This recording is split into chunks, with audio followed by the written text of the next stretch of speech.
Hi everyone, I'll not focus your attention on the various methods and techniques for drawing the head. There are a lot of videos on this topic on YouTube and other sources. You can find them, watch them, and perhaps one of these methods will suit you. I'll tell you about several principles of drawing a head that I adhere to. They are so strongly ingrained in my mind that I don't think about them while drawing and use them completely unconsciously. Well, let's start. The first thing I pay attention to is the general forms and simplification of the form. This item includes the size of the head and its shape, neck, hair volume. Some portraits have a large nose and large ears, then I will also include them in this section. Let's look at a specific example. In the first reference I see a large volume of the cranium, and the second thing is a beard.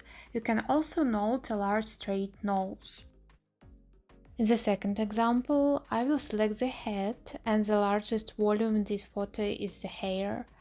I simplify draw them with several forms, and I would begin to clarify the details at the next stage of drawing. This reference clearly shows a rectangular face, bangs as a separate volume, and an almost square hairstyle. You can spend a lot of time drawing little details, but the drawing will not look solid. To do this, it is important to find, simplify, and analyze large volumes, and only then move on to the details. A face shape of all people is different, some are round, others are like a square or a triangle. There is already a video on my channel about different face shapes and how to identify and draw them. My recommendation is to watch this video. It's generally accepted that ideal facial proportions are when the face can be divided into three equal horizontal parts, from the hairline to the brow ridges, from them to the base of the nose, and from the nose to the lower edge of the jaw. Let's try to draw facial features inscribed in equal three parts. The ears are equal to the height of the middle part. I simply draw an ordinary face from an idea with symmetrical eyebrows and eyes, narrow lips. I get a simple, harmonious face. But if we are talking about stylization, then we can forget about this rule. It's better to keep it in mind, but at the same time, change the proportions depending on what character you are drawing, what parts you want to focus on.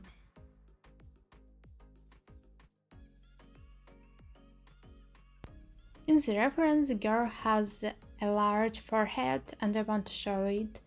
So I deliberately enlarge her forehead even more. I make the nose smaller, and with the help of high bangs, I further emphasize her high forehead. You can watch my previous video about how to stylize a portrait, so I explained in detail how I do it.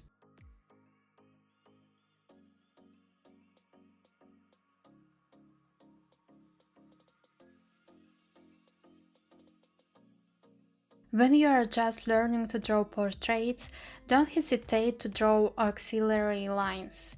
The main lines that help align all parts of the face are the vertical midline of the face and horizontal lines such as the middle line of the eyes, eyebrows, and mouth. When turning the head, tilting in different directions, it's important that all parts of the face don't move off the axis. For this, auxiliary lines are needed.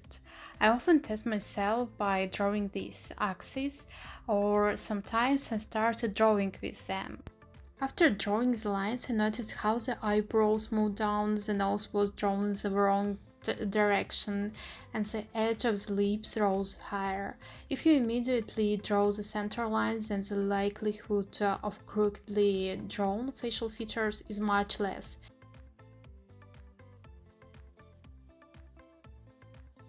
Now I'm showing you a technique for duplicating one part of the face onto another part. Please don't use this in drawing the head. This will make your drawing look unnatural and lifeless. The human face is always asymmetrical. Try to draw symmetrical parts of the face yourself.